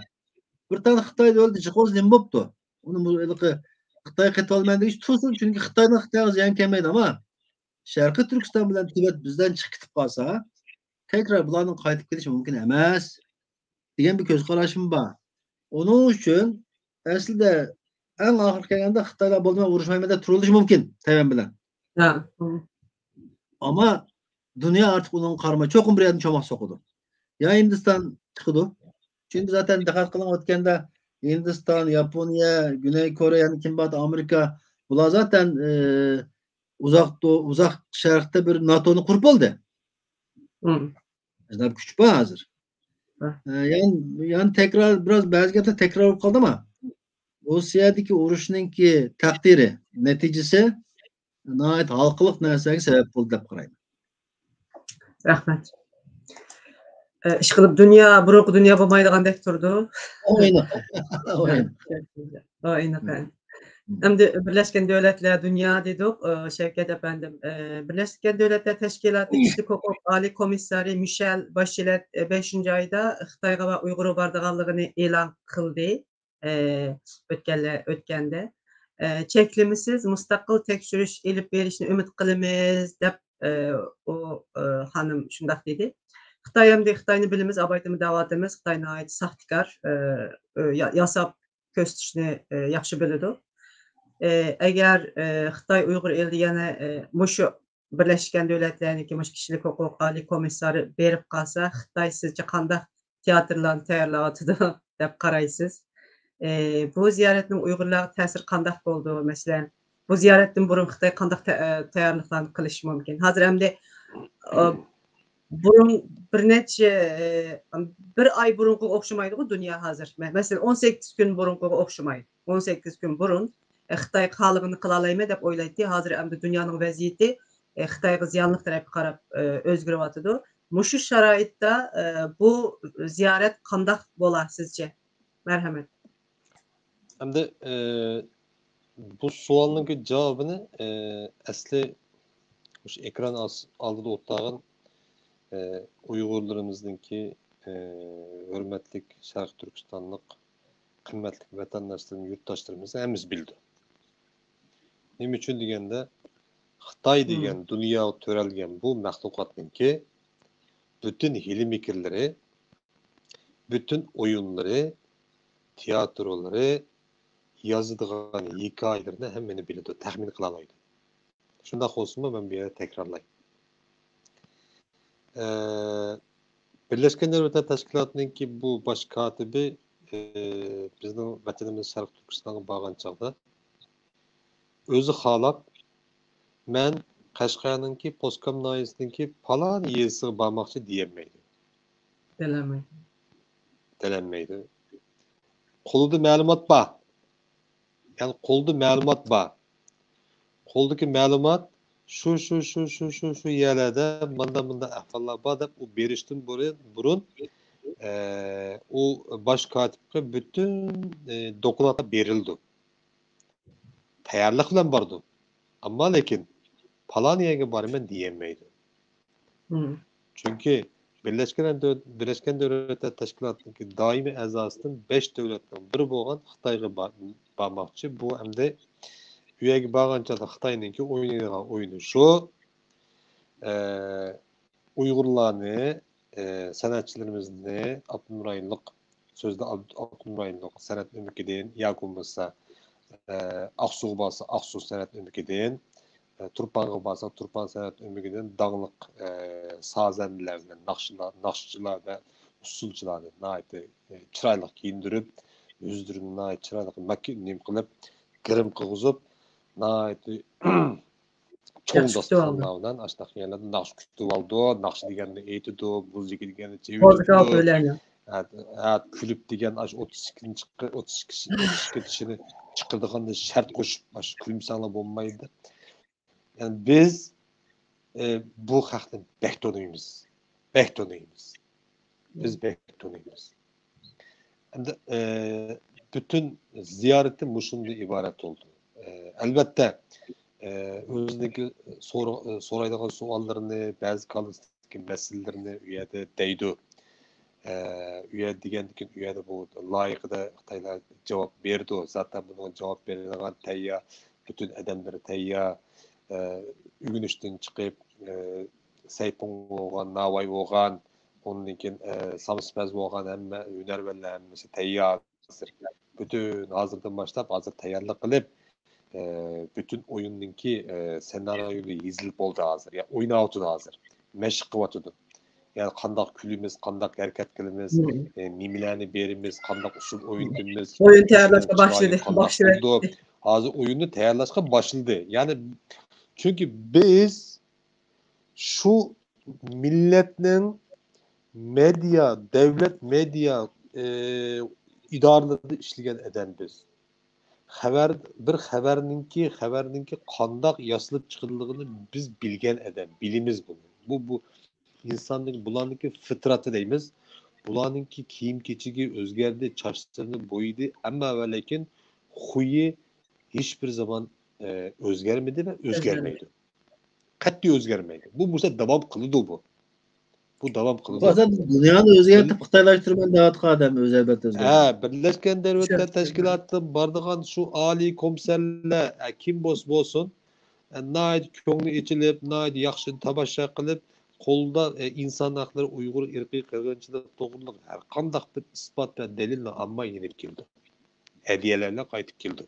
Hakikaten E, efsuslanarlık iş hem de. Hakikaten Aslında kildi adı bu göz görünelik bir iş.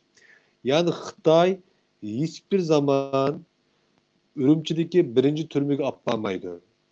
Hiçbir zaman Xotandaki Qarqashdaki çöllerde kurgan, Qashqarning Poskam çöllerde kurgan o lagerlar atlamaydı. Qiyinlayotgan ölüm lagerdan chiqib bir haftadan keyin o'lgan odamlarni qabristonga atlamaydı. Hozirgi vaziyatda hozir aldamchilik hozir boshlabdi.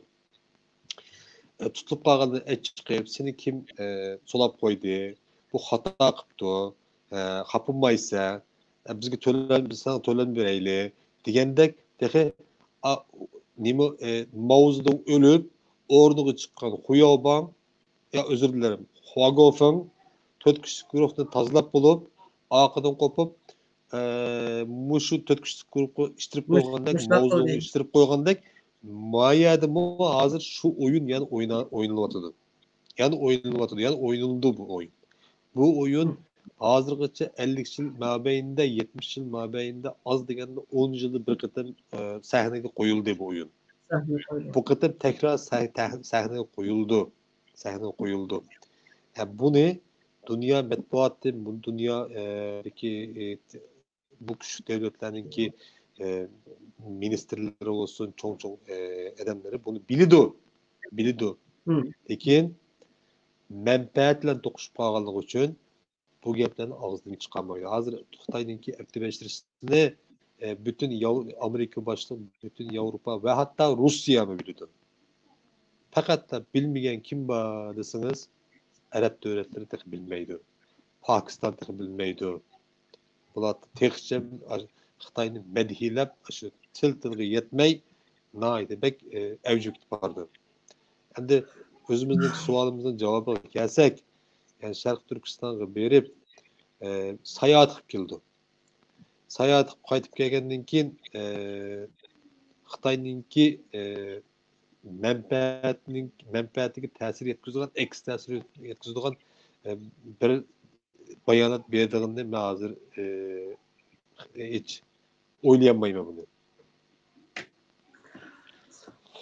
İnşallah yaxşı bir tekşiriş bo'lar deb men ümid bilan qarayman. Chunki ular nälerdir ularning hammasi va qo'lida hujjatlar va uning ustiga irqiy qirg'inchilik qilyotidi deb nimadanmi sotdanmi shundaq hukm chiqdi. Ular qo'llarida bor shularni berib tekshiray deb qarayman. Ammo siz deganga o'xshash agar yana qayta xafa bo'lmanglar biz xato qilibdimiz deb uningdan burun necha qaytam siz deganga o'xshash necha qaytam bizning tariximiz takrorlangan şu saxtakarlıkni qilishga boshlagan bo'lsa yana endi bu natijasiz bo'lib kelishi mumkin. Undaq bo'lsa hozir Shavkat efendim yana bir savolni sizga so'rab qo'yay. Davomlashtiray. Hammamiz bilamiz endi Xitoyninki G'arbning taratqurini ishlatmaydi, butunlay cheklavyapti. Twitter deymiz, YouTube deymiz. Bularning hammasiga qarshi o'zi Baidu deydi, Youku deydi, QQ deydi, WeChat deydi, shunga o'xshash taratqular ishlatadi. Rossiya bu urushda hozir ham cheklavyapti. Xitoy o'xshash bo'lib qoldi. Twitter'da cheklavyapti, Facebook'ni cheklavyapti. Rossiya ham shunday bo'ldi. Bu ikkinchisi bu dunyodagi butun qolgan 6 milyar balki 5 milyar odam ishlatayotgan bu ijtimoiy taratqularning hammasini cheklayotib, o'zaro o'zninkini ishlatami? Rossiyaning ba'zi taratqulari bor. Bu ikisi o'zaro bir-birsininkini ishlatami yoki har birisi o'zinikini ishlatishga davom qiladimi? Yo'q, Rusya'nın ictimai taraflarda sosyal medya dediğimiz bu sosyal medya bu platformlarını Xitay özünikini işletişe devam kıldı. Herkes Rusya'yla birleşmeydi. Çünkü Rusya'yla birleşti degen gap, yoki bo'lmasa ma'lum bir o'ziniki devletlarla birleşti degen gap bu Xitayninki media to'rining ichi teshib qoldi degan ma'noga keldi. Bu to'shikning bo'lishini qat'iy xohlamaydi. Mesela Google yok. Google'un o'rnida Baidu bor. YouTube yok. YouTube'ning o'rnida Youku bor. Twitter yok. Twitter'ning yanında Weibo bor. Weixin bor. WhatsApp'ning o'rnida. Bularning hammasiniki alternativda TikTok'da da Douyin bor. Mesela bu TikTok degan Xitoyning da sirtqi TikTok deb chiqadi u. Aslida ichida Douyin deb chiqadi. Aslida bu Xitoyning o'xshash. Hammasi o'xshash ağlar. Bunlar hammasiniki köləngüsünü bular çıxırıb oldu. Onun üstüge Xitayda mandaq bir erkinlik var medyada. Sana mən öz ara uçur vasıtalarını, uçuruluşuş vasıtalarını erkin aldım. Uçuruluşuş vasıtalarını mən sana yasap verdim. Muşunundu. Nimi desen buldu? Bu əxlaqi nəslər mümkün emas. O əxlaqsızlıq had safhada. Yani çıkan əxlaqsızlıq var medyada. Amma diyor devlet politika siyaseti, hükümet organları ve muşu başkuruş kanun organları ve başlıklar merkez derecelik parti rehberleri bunlar doğruluk qat'iy ve qat'iy ösek söz taqatmaysa karın bu musun deydi. Bular özünün işini qılsın deydi. Sen özünün işini qıl deydi. Şununla Weixin'e dikkat qılsanız Weixin'de meninki hazır Weixin'in bütünle yok bende o WeChat'ta. WeChat'taki dostlar çemberiga degan dostlar çemberiga dikkat qılsan bir Xitayninki öz ara yep işken oynap yürgen ya olmasa ticari bir ilan taxtisi qilib olgan mushunday ahvollar intayin eg'ir. Odatda WeChat'da bundaq siyosiy gaplar qilinmaydi. Uniki nimisimi shakli texnik shakli WhatsApp'dan hamma narsani ko'ranmaydi. Faqat qabul qilganliklarni ko'radi. Facebook o'xshash emas. Facebook'ta dost bo'lmasangiz-mu, dost bo'lmagan kishilarningki bütün uçurlarını göreleysiz. Evet. Şunda ama lekin WeChat'ta bunu eğer siz dost olmasanız onunki hiç qanday uçurunu beğenmeysiz ve hatta sizde yaxşı dost olmasa, işençsiz olsanız sizge faqatla özününki 3 günlük faaliyetini gösterdi. Qağanı göstermeydi. İçivetken degenki içivetdi. Mesela paylaşımını içivet deyimiz bu bazda. Şunu paylaşım içivet degenki içivet. Muşunda kontrol kılanlar. Bütün nemini. Ama Rusya'nınki bu internet sosyal medya portalı yani bunda supularını Xitay işletmeydi çünkü Xitay'ınki bek terakki kılanlar. Yaman terakki kılanlar. Rusya'nınki Xitay'a yetmeydi. Xitay'nın çık ağıt kalgan Rusya'nınki bu tür sosyal medya torları yakomsu bunda supuları. Çünkü Xitay'nınki Rusya'ya ihtiyaç yok. İhtiyaç bo'lgan taqdirdimi ulumaydı çünkü sırtqa bir ishkichilik bo'lgan bo'ldi. Çünkü Xitoy medyasi butunlay kontrol qilib olgan emas bu. Atrofda butunlay kontrol qiladi. Bu yerda bir to'shikdan chiqishga bo'lmaydi. Birdan bir shu TikTokni kontrol qilinmaydi. TikTok şu an xalqaralashgan bo'lg'achqa, hatto Weixin'da, WeChat'da agarda abay deb o'tib ketgandek davlatning manfaatiga devlet rehberlerinin menfaatiga, Xitoy rehberlerinin menfaatiga uygun bo'lmagan Xitoy armiyasındaki hükümetinin menfaatiga uygun bo'lmagan resim yoki bo'lmasa video yoki bo'lmasa uçurlarni yo'llasangiz, u uçurlar mangmaydi. Weibo uni tekshirib unindiki mang'udi. U darhol u nima xabar supisiga chiqib u yerda mangmaydi, qat'iy. Hatta her bir insonningki Weixin'nin qanday ishlayotganini her ko'rib turdi. Va hatto bizga xabarlarda Xitoylar bek yerib ketibdi hozir. Yomon charchab ketibdi. Tekshirib bo'lolmay, kontrol qilinmay yomon charchab ketibdi. Mushu ijtimoiy taraqqilarni. Endi keyin qanchalik bo'ldi, bu noma'lum. Yani bu mükemmel bir sistem hozircha qurib bo'lolmadi bu to'g'rida. kontrol nuqtası demekçi. Çok rahmet. Endi Xitayga şundaq kontrol qila alaydı. Xitay xalqımı bunu ögünüp ketken, maňysyny jüwetken, onuň üstüne uzun ýyllarnyň ýaky şundaq kontrol astyda ýaşawatydy. Lekin Russiya halky uzun boldyma Garip bilen birleşip ketdi. Garipninki demokratiýasyny tämin etdi. Onunkin Garipninki bütün mahsulatları setildi. Hatta bir neçe marka hazır Russiýadan çykyşga başlap diken şunda halyklarmyň aýdy beýaram emdi. Onuň üstüne Putin'e karşı çıkıp atganlarmy bołatydy. Bu her iki döwletniň halk üçin bek etçinlik ahval boldu. Çünki hazır bütün dünýäden aýrylyp halyklarynki bütün dünýä bilen dünýä halkynynki köýgen, bilgen nerselerden mahrum bolup ýaşaşy bu halyklar üçin bek etçinlik boldu. Bu iki döwlet üçinmi siz dawatsız hem kontrollukna aýtdy täs bolup ketdi bagansy dawatsız. Bu hem çoğun bir mesele bolup her iki döwlet eger özümüzninkini işletimiz dünýäden aýrylyp çykymyz dese hakikaten täs boluşy mümkin. Emdi bu uruş Ferhatga belki her iki ýeriňle jogap berseňlermi boldu. Bu uruş hazır muşundaq dawam kılwatydy. Xitay hem Türkistany bu uruşnynki netijesiga garagan wagtymyzda kandaq bolady digen sual. Ama Xitay, Türkistany, bolup Kazakystan we Kyrgyzstany bizning taryhy zeminimiz değişki başlagan go. Nurgun taratgollarda hatta ali mekteplerde professorlar muşundaq okuwçylarga täsir kılıp muşundaq leksiýalarny sözleşke başlagan. Hem de dünya Russiýaga zerbe berip onun täsirini Türkistanyň ajizlaşdyryp etse eger. Çünki Russiýa mo Kazakystanga kirip biýale menen degen okşaş birak bir aýrylyp çykyp ketkendi. Russiýa mı halamaydı Xitaynyň o ýerde düşünüp geçişini. Eger Türkistanda Russiýanynki täsiri ajizlaşyp gelse Xitayga bir fursat tugulamdy.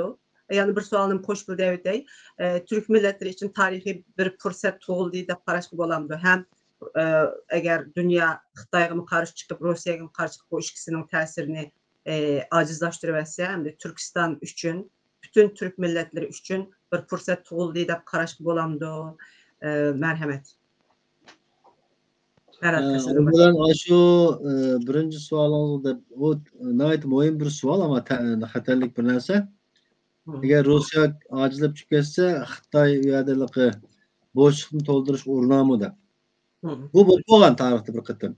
Anda bu bolgan deseňiz Sovetler Birliği Afganistan'daki bataklıktan çıkıp wagtynda netijede Sovetler Birliği takylyp ketdi. O pursatda Xitaylar işletip boldy.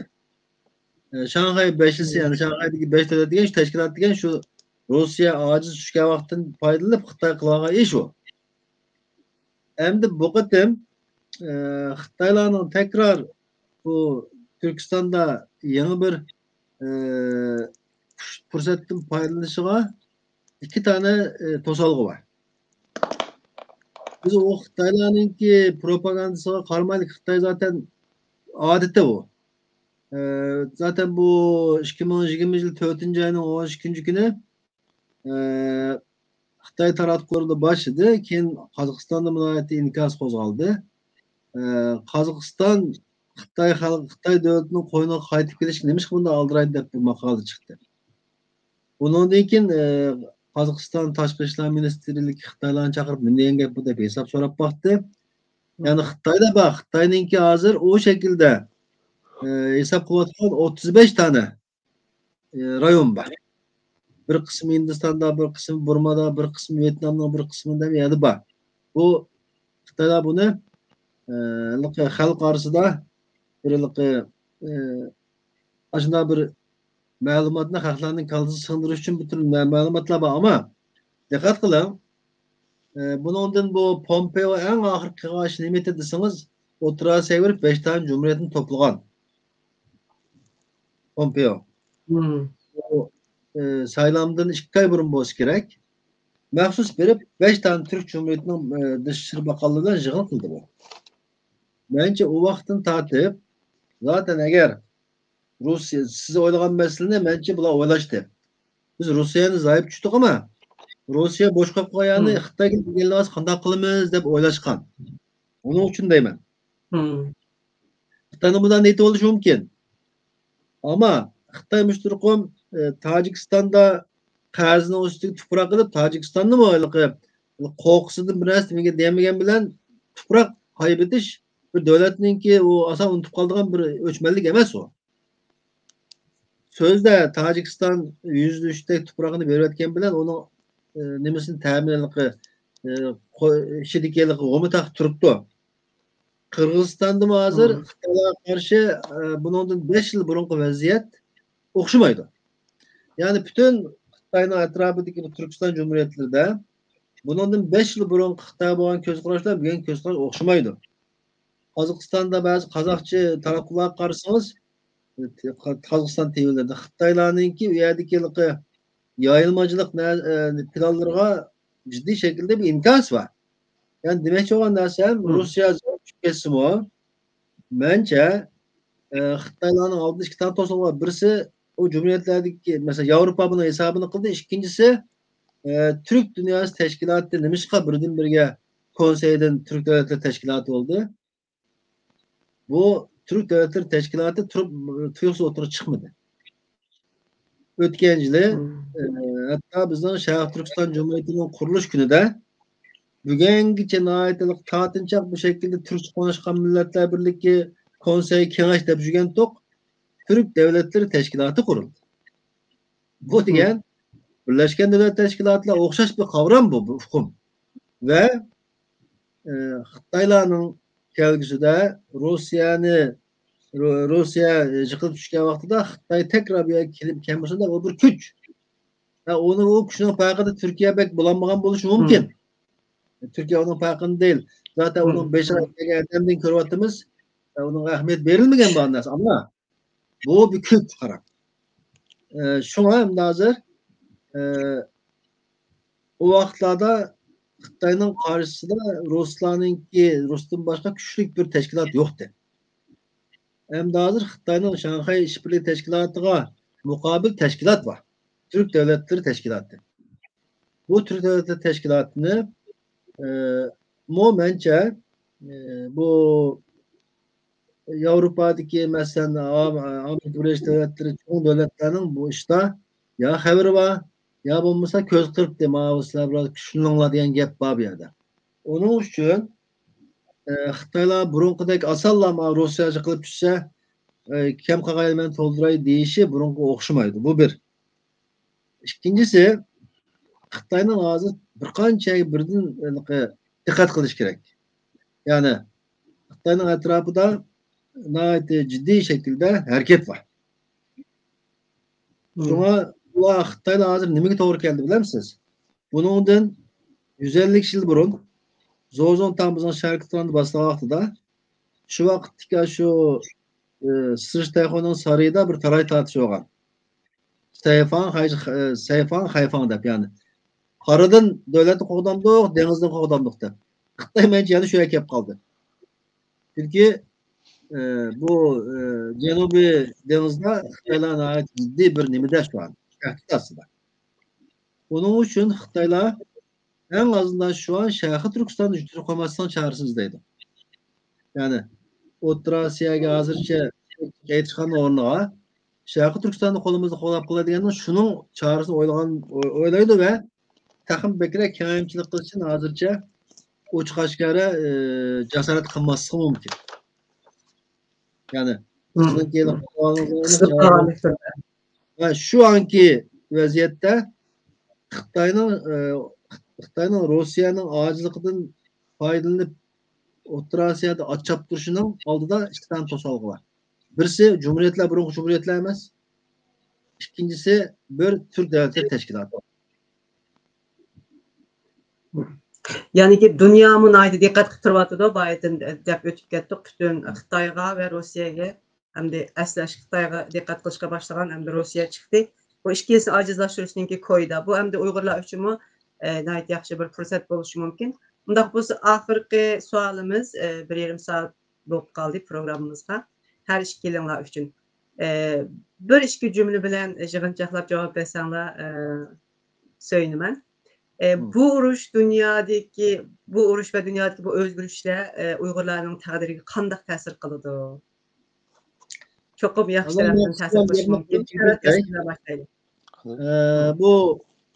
bu eğer neticede Ruslar ve akıdın acizlaşsa elbette Uygurlar için ciddi fırsat ama Uygurlarınki tayyorligi bo'lsa fursat. Tayyorligimiz bo'lmasa biz tarixda bunday fursatdan qancha o'tkazdik. Endi Xitoy yani g'arbiy kuchlarning yani bu küresel işte dünya kuchlarning maqsadi en azından Xitoyni bo'lish. Yani Xitoyni yo'q qilib hech kimning niyati emas. Bo'lish.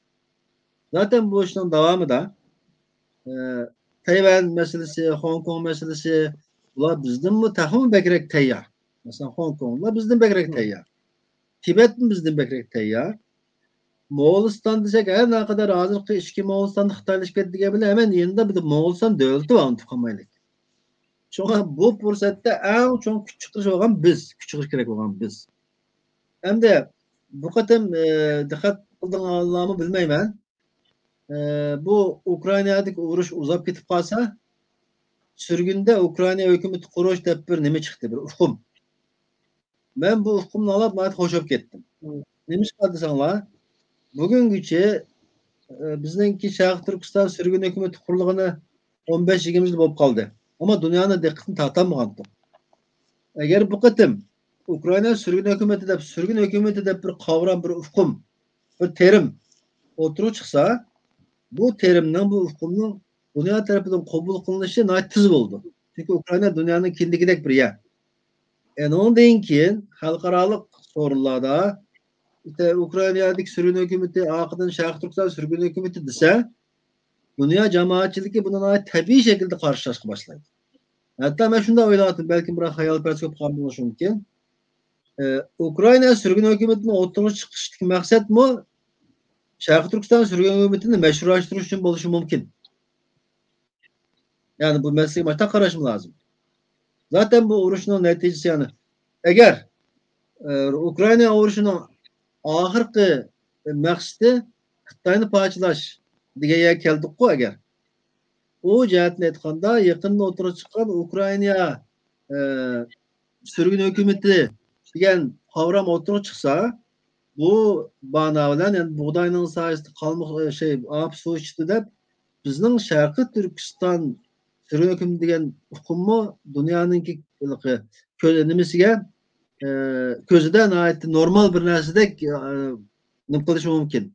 Bunun için bugün bet çıkış kılamızak mı eğer Xitoy konumunu hesap verse 6 tane Şarkı Türkistan sürgün hükümeti bir hükümet bulalgan bolsa bütün şu ministerliklarını hemen arasında şu 6'sı birleşip nima qilib çek taşlamdı bu narsalar pütüşüp bir yakap qilish kerak deb qarayman. Dikkat qilinglar biz en ahirida Dünya Kurultayının yig'ini nima chek yadi bo'ldi. Bence bu urush vaqtini tatib bilinadi. Yani Şarkı Avrupa'da mesela bu kadar Ukrayna'dan keyin bir monçelik Litvanya, Polşa kadarlık devletler bu işin içi kirketdi ki bular zaten Şarkı Türkistan meselesiga aşina oluşa başlagan. Onun için bu Avrupa'nın kendikide bir Ukrayna sürgün hükümeti degan bir hüküm ortaya çıksa hemen akıdın tabii bir şekilde Şarkı Türkistan sürgün hükümeti meselesi mi ortaya çıkışı mümkün. Şunu biz hazır ortak noktamızı köpeytip mümkün kadar işe yaramaydigan ziddiyetlerini bir taşıyıp etip meseleni biraz milli meselede qarab şahsi g'oya, şahsi heveslerimizni tashlab chiqib bir nimaning ostida bir lam Sharq Turkiston sürgün hükümeti bo'lsa bugun dünya belki bu işin ciddi qilishi mumkin deb qarayman. Bu işin bir tarafi. Elbette qolgan jihatdan biz bunun nazariya jihatdan, amaliy jihatdan hech bo'lmasa Tibet kadar tayyor olishimiz kerak. Bu ishning oxirisida Xitoyning en azından parçalanishi bence muhakkak deb qarayman. Çok rahmet. Çok rahmet. Şevket efendim sizin fikrinizi alaylı. Benim fikrim Ahırda Uygurlar qandaq təsiri bo'ldi bu urushlarning va dunyodagi o'zgarishlarning? bizim Şarkı Türkistan vaziyetiga qanday ta'sir qildi? Şarkı Türkistan vaziyetiga ta'sir qilish uchun Şarkı Türkistondagi ilim insonlarininki, oydinlarninki, Ziyolilarning. ziyolilarninki, xalqni yeteklab borgan 3 yil burunqi shu bir o'chim azamlarninki hozir hayotda bo'lishi, shularninki hozir sirtda erkin holatda bo'lishi kerak edi. Bu yerdagi axborotninki chin bo'lishi kerakdi. Dunyo bo'lib o'tayotgan bütün voqealarni ularninki haqiqiy qanday xabar bo'layotdi, buni biz bilmaymiz. Asli Uyg'urlarga ilhom beradigan bir voqea bu.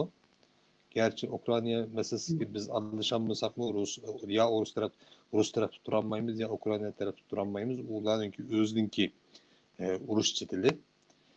Ama Ukrayna halkınınki cengi var, cesur, vatan söyler, kahramanlarca ruhunun yügünüşki erziydi. Bizge lazım olduğunu bu. Aşında ruh. Vatanı taşlap tüketmeyi, vatanımni hayatımni koyup vatanimni ben kutkuzuma deb chetdan chiqib ketmay erlarninki ishini qilib qilishi majburiy yo bo'lmasa o'zininki erkinligi bilan bu hammadan muhim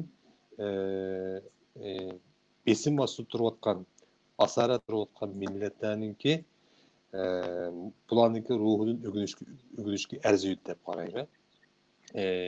Bizga bo'lgan ta'siri bu shu. Bunun sırtında Abay Ferhat Efendi'nin biraz oylanan bazı fikirlerini oturup koydu. Bundan bu gerek ama hazır şaşıray bunu taza mümkün kılmaydığı kıldı. Bu bir arman emri. Arman. Ben bunun sırtında başka vakit münasebetinden çık söz almay. Köpten köp rahmet. Köp rahmet. Köp rahmet mehmanlarım. Hakikaten emdi nayet yaxşı bir söhbet oldu dep oylayma. Halkımızga faydalı bolgandı. Mence biz emdi 200 ahirki 200-300 yıldan tatip nayetliqi deymiz. Cehaletninki kuchug'ida qilib qoldik. Dunyodan ayrilib o'zimizningki taqdirimiz bilan munosabat nimalarning bo'lganligini, kelajakda nimalarning bo'lganligini bilmay qoldik. Başqa bir dunyoda yashab ketibdimiz, ammo hozir eng xalqimizningki o'yg'ongan bir vaqti deb o'ylayman. Bütün dunyodagi vaziyatlarni tushunib yetgan, vatanning nima ekanligini balki tonib ketgan, millatni qutqizish uchun bir ishlarni qilish kerakligini bilib yetgan bir davrda turibimiz deb o'ylayman. Ondan keyin sizlarmi deb o'tib ketdinglar. Düşman qanchalik kuchli bo'lsa-mu, bu bo'libmi shu Ukrayna xalqi shuni isbotladi. Kuchli bo'lsa-mu, lekin umidvorlikning, qo'rqmaydigan ruhning, jasoratning qanchalik kerak ekanligini bir millatning o'zini qo'g'dab qelishi uchun shunday bir ruhning bo'lishi kerakligini bu Ukrayna xalqi bizga ko'rsatdi.